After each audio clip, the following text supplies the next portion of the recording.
Okay. I I feel better that I do that every time. Oh, God. Help us. All right. Well, welcome to the Two Chicks with Hiking Sticks podcast. I'm Susan. I'm Monica. What? You weren't even ready for your handoff. Well, I didn't know you were going to start that soon. You had just clapped, okay? Well, all right. Okay, Well, let me welcome. clarify that. Susan claps so that we know when the recording starts because we don't know otherwise when the recording is starting and y'all would hear all kinds of stuff going on if You have she no didn't idea clap what you would hear. Well, it helps me from an audio perspective when I'm trying to match things up.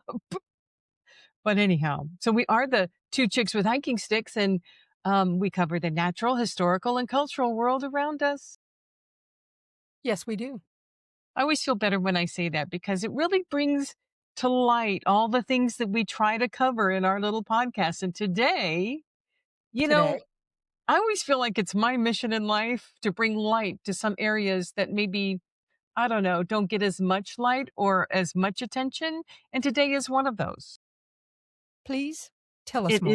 is, it is a big national park, capital N, capital P, and Okay. it is Canyonlands National Park. Ta-da! I there should be bells and whistles, right? But have you ever heard of Canyonlands? I have not.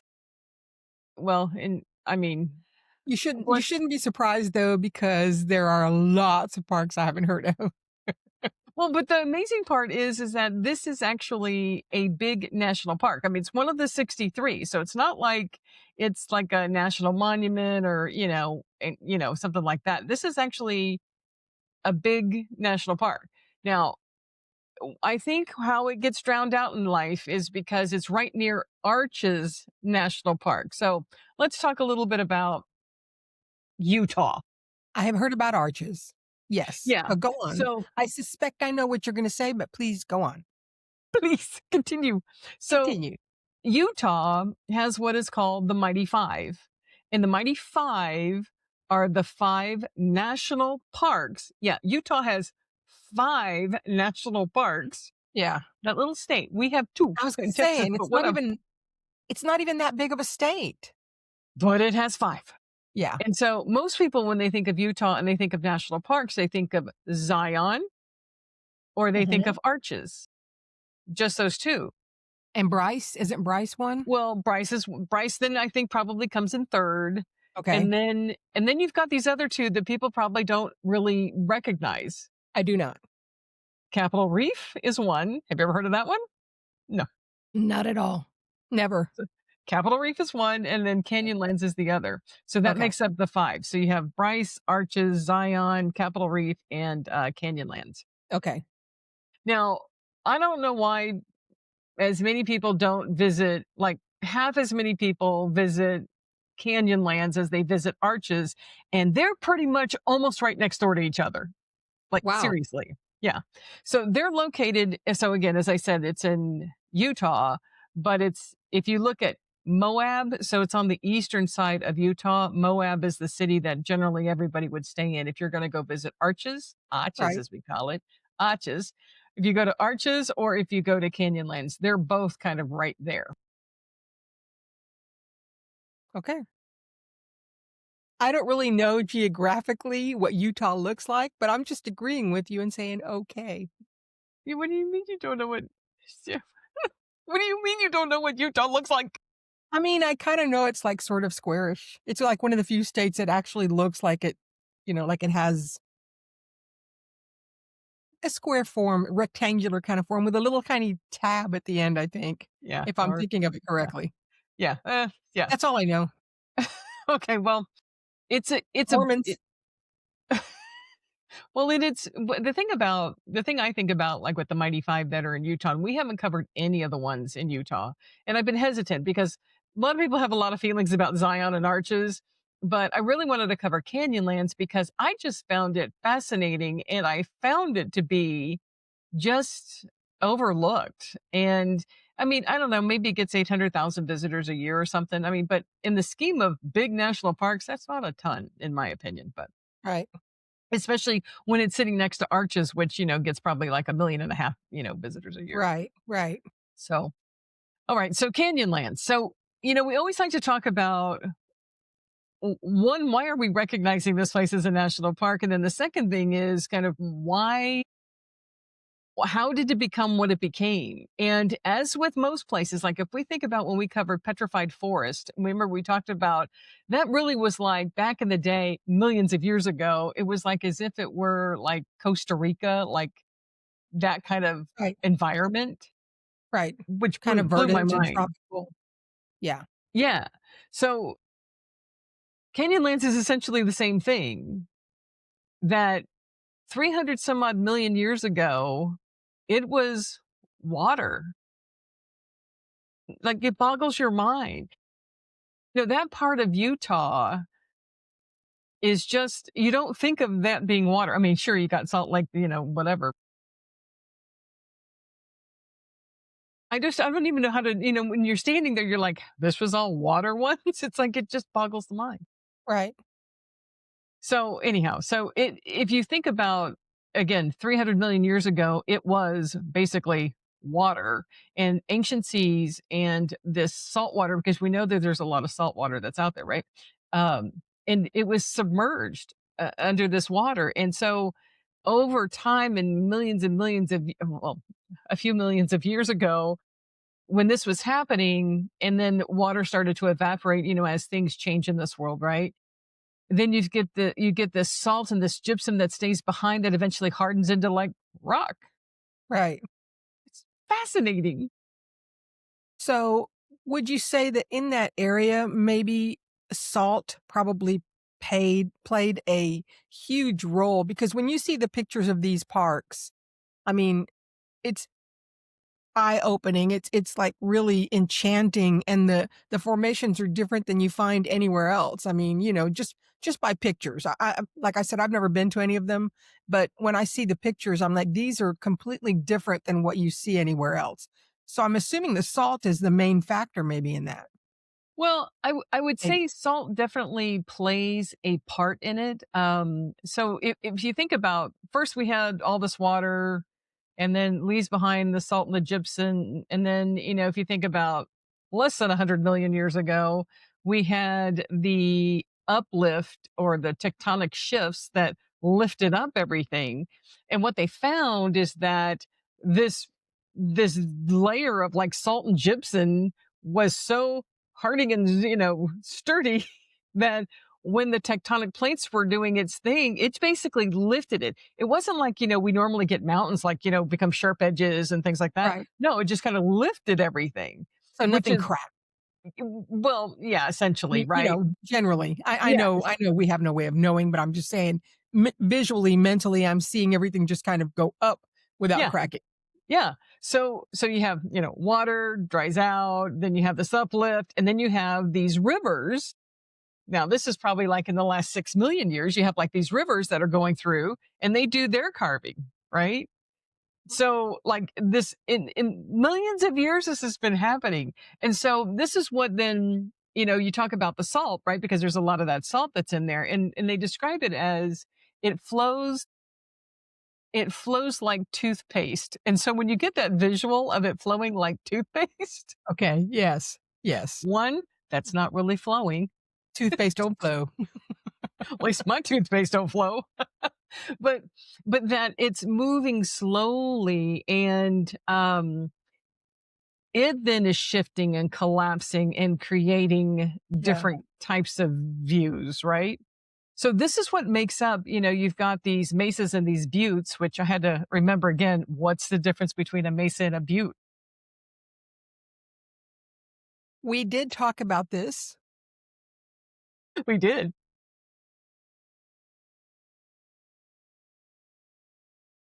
So I always have to remember butte is like a baby of a mesa in a way.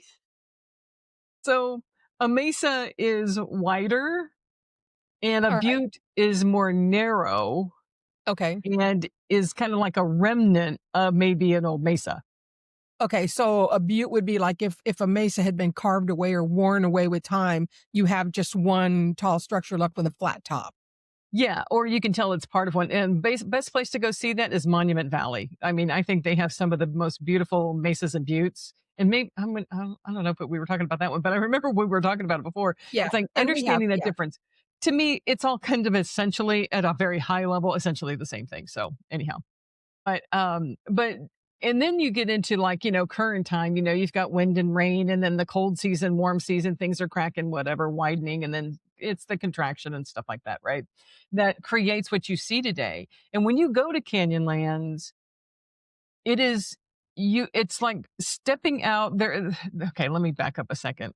So in Canyonlands, there are four distinct districts in Canyonlands. The most traveled district of the four districts is the island in the sky. That's the main one people go to because it gives you, and they call it like the balcony in the sky because it gives you, it's like you're up here looking down on the Canyonlands and you can Wow, see how well it's carved out. wow, okay, It is pretty cool. It is pretty cool. And there's some hikes that you can do there too. So, which, is kind of like a bonus buck too. Cause I mean, that's kind of, people want to do some hiking, right? And it's where um, the most accessible type of hiking is accessible in terms of not really long backcountry hiking, right? okay, okay, but that's So, at altitude. well, that's a good point. Yes, it is. So, I don't yeah, know I what mean, the altitude is there, but we know that it's higher than sea level. sure, okay, so people would Which need is to be funny aware of because that. the t-shirt I'm wearing today is Death Valley, which is low Lower sea than sea anyhow, level, yes. You are anyhow, a dichotomy. I am. So anyhow, so you've got, these four districts that are in Canyonlands. And again, as I said, there's Island in the Sky, which is where most people will go. It's, easiest to get to right out of Moab, easiest to get to. The Needles is the second most visited district, and that's south of the Island in the Sky. And then you've got these two other districts that are just one is really remote called the Maze, and then the other is called the Rivers. And so what you've got here is that you've got a confluence of rivers, the Colorado River and the Green River, that come together, and there's lots of rafting. And this is why they think Canyonlands, or why I think Canyonlands is special, is that no matter who you are, there is something to do in every district. Cool, cool, Because you could do long purposeful hiking, like 10-mile plus type of hiking down in the Needles. You can do 2, 3 mile hiking up in the Island in the Sky. You can do off-roading type of stuff over in the Maze, and you can do river rafting type of stuff up in the rivers area. it's an And that outdoors person's dream. well, it's and unfortunately we didn't go to all of those. Well, one, we weren't going to do the river and we weren't going to do the Maze because the Maze is really remote. Um, but for the hiking purposes, for what we had, for the time that we had, because we didn't have a whole lot of time there because we were spending more of our time in Arches, uh, the hikes that you can get in Island in the Sky are really worth it because you can do a couple-mile hike and be able to get to all sorts of stuff. You can go to Mesa Arch, which I'll have a picture of Mesa Arch in here. Mesa Arch is really pretty, and a lot of people go there for like sunrise, and it's a short type of hike to get there. But then they have like a Grandview Point overlook type place where you really look over the canyon. And that one's probably like a couple-mile hike, which is a little bit more involved. Yeah, well, that sounds good, sounds interesting. You know, if I could breathe, I would try it. Yeah, and I have to say, being up there, I did not struggle breathing wise. Not like I do in Rocky Mountain. Yes, um okay, okay. Yeah, yeah, that makes sense. this one was much more doable. Okay. But the other thing, so again, there's a lot of you can do the hiking, you lots of overlooks, drives that you can take. I think the key thing too is just kind of keeping in mind what you're looking at and the colors that you see and why it was kind of formed that way. And that it took until, in the 1800s, people started becoming interested. Now, of course, we know the Puebloans were there long before Yes. anybody else were there, right? Yes. Yes, we And do.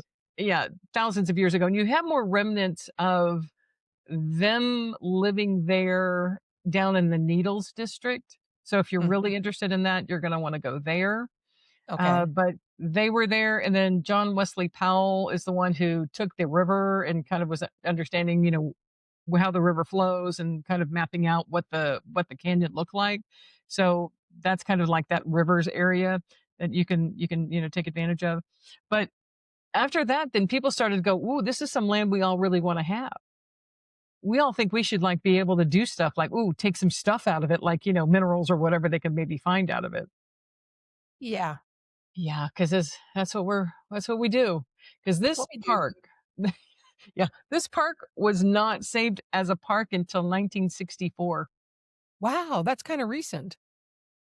Well, I'd like to think so. Well, of course you would. Not that that was a year I might have been born.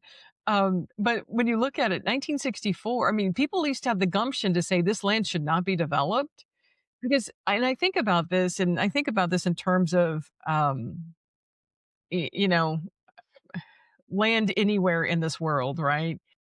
Like how much development is now too much development. And so, you're thankful for the people who said, "Whoa, time out. Let's preserve Yes. what this is for Yeah. what it is." And that's why when you look at like a lot of our national parks, they're mostly on the west coast, or not the west coast, but the west side of the United Yes. States, because Yes. those are where you have these dramatic features and all. Yeah. That makes sense. That makes sense. But but people always want to develop on land, and it makes me sad. Yeah. I'm not gonna get in there because we'll be here all morning. Yeah. Not gonna do it. Well, I'm not talking about Greenland or anything either. Um, because anyhow, it, there's so many ways we could go with this, but I'm trying not to do that. And I'm just wearing Death Valley. But anyhow, I'm not gonna like I said, I'm not getting into it today. I'm not. I'm not. now, so when you go to Canyonlands, there are best times to go. And they always say the spring and the fall, which is exactly what I would do. Because if you go anytime in the summer, you're going to die. Yeah. I'm Yeah. just Yeah. going to say, Yeah. because it is hot. Now, we went. Is there any reason to visit any of those parks in the summer? I mean, I'm not trying to be, I am trying to be a little bit funny here, but I am also trying to be realistic. Is there anything that happens in the summer? I mean, obviously spring, if there's rainfall, we're going to see flowers, the winter, the snowscape, if there's snow, in the fall, same thing, maybe some changes. In the summer, is there anything that that says this is the time to at least come see this? I can't think of anything. No, I mean, I can't either, but, unfortunately, with school schedules and things like that, that ends up being when people gotta Yes, travel, right? that's true. That's true. And Just and you're kinda stuck with that. yeah. But and it's Don't unfortunate die. because. Huh? Just don't die. Enjoy the scenery and don't die. That's another one of our little mottos. You can get that You on the back of one of your 2 Chicks T-shirts. Enjoy the scenery and don't die. It's That's all that's we all. ask. But, yeah, I don't know why, I mean, other than that, right? But if I mean, we went in the fall, and it was still warm. It was not, there was not like a chill in the air. I mean, maybe it was a little chill in the morning, Right. but by the afternoon and stuff, it had warmed up, but it Nice. wasn't awful. So, and we went the end of September into October. So, I would recommend that. Now, I think you can go there in the wintertime, but I think you have to be really careful because you just never know what. Let me I'm going to entertain ourselves right now. Monica had to step away for just a second. So anyhow, so let me tell you. So I went to Canyonlands way back in the day. Well, actually, it was probably in 2021. But the thing that was very striking, and again, if you've gone to any of the Mighty Five, the thing that's striking of all of those parks is that the color of the walls, and particularly in Canyonlands, because you see these horizontal lines of color that are more distinct because of the fact that it was this riverbed way back in the day. Um, so you get these compressed layers of the salt and the gypsum. Oh, look, there you are. Sorry. I just Thank carried on without you. I know you did. I knew you could do it. What were you doing, Monica? Taking a delivery. I don't wanna go into a lot of details, but I had to sign for something. So mhm. Yes. Yes, mhm, just like that. Like that. Okay, so back to Canyonlands. I was just talking about the colors and stuff that you see in Canyonlands, and I will say this too, because between the 5 parks that are in, Utah, they they are distinctly different and distinct in their colors, but their colors are all very vibrant.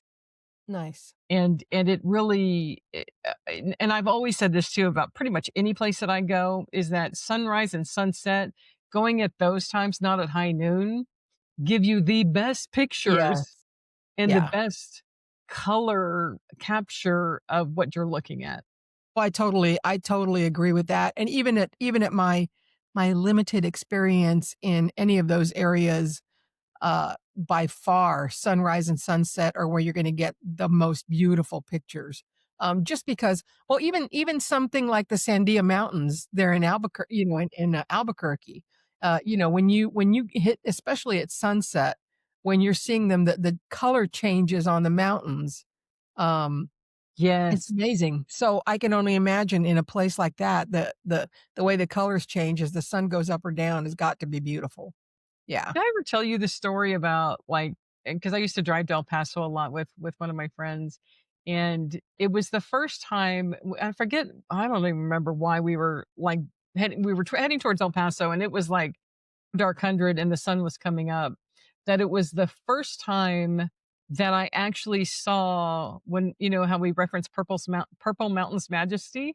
Yes. That you actually see a purple on the mountains as you're going towards El Paso at Really? sunrise. Wow. It was the first time that I'm like, "I think this is what they're talking about." Ah, But it's that color capture, that you don't get when it's just high noon, right? yes. You get Yes. nuance in the color more than you would, at, the middle of the day. Yes. Yes. Completely agree. Yeah. Yeah. So that's essentially it for Canyonlands. I think it was a great place to, like, if you're going to Utah and say you're going to go spend time in, say, Arches, take a day out and at least go to Canyonlands and go to the Island in the Sky district of Canyonlands, because again, that's where you can get a great overview of the entire park. Two, you can do some good hiking there, some not terribly long hiking you can do there. And you get to see some really good views. Again, Mesa Arches there, which is really fantastic. And then the Grand View Overlook, Grand Point Overlook. It's one of those overlooks that is there too, and that's just a couple mile hike to get to that. So Nice. Nice. it's really worth it. So it deserves at least a day in your itinerary if you're going to Arches. We'll put some details in the blog post and, make sure that we link to any hiking pages that the national park has about which trails are available. We'll get that all in the blog post. Yes, we will, Yes, we because will. Monica's in charge of that. Yes, she That's right. will. Yes, we will. Yes. So hopefully you've enjoyed this content, just a little short synopsis of Canyonlands National Park in Utah. And if you have enjoyed it, be sure that you subscribe to us and you get Please notifications. give us a thumbs up, Give us a thumbs up. Tell us that you like us. share. But if you've been to Canyonlands, really give us a comment about what your thought was of Canyonlands, because I'm curious. I just think it's such an underrated park. I think more people should go to this park. So I'm curious what other people think about it as well. I think it would be interesting to know more from people that have been there because, like I said, I had never heard of it. And I haven't definitely had not heard of the other one. What did you Capitol say? Reef. Yeah, that one. I that sounds like it should be on an ocean somewhere.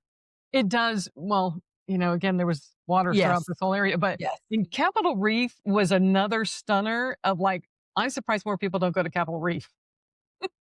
But Well, because maybe we'll Zion and Arches are such big parks yeah, in Utah, yeah. it's like you and they're across the state, right? Zion's in the, southeastern, and Arches is in the southwestern, and then Arches is eastern.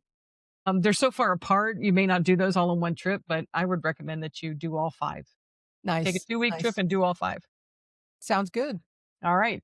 Well, I think that's about it for today. So, again, make sure that you've subscribed. And again, we also have the audio portion of this podcast available wherever you get your podcasts. So be sure to Yes, sign up for those in case you can't see us visually, which would be such a disappointment if you couldn't see us it would visually. be, because we're so much fun when you're looking By at us in. golly. And we're changing it up some, changing around our little background, right? So that's good too. All Yep. right. So, anything else, Monica? I don't think so. I mean, just the usual as you've already gone over, and, oh, if you wanna buy merch, you can there's gonna be a link here somewhere down here, I think, with our storefront on Zazzle, and, if you're enjoying any of the content, you are welcome to buy us a coffee. We'll There have a you link for go. that somewhere too. Because we've got some other exciting locations coming up. Yeah. Again, we do hike and feast. We're doing interviews. We're doing our regular type of videos and stuff. So we're changing it up to keep it fresh for you guys. So hopefully you will enjoy those. Yeah, because 'cause we're having fun so far. Yes, we are. We're in our season 2. We're having fun. All right. Well, if there's nothing else, remember, Hike hike your own your hike. own hike, and we'll check you next time. Bye. Bye.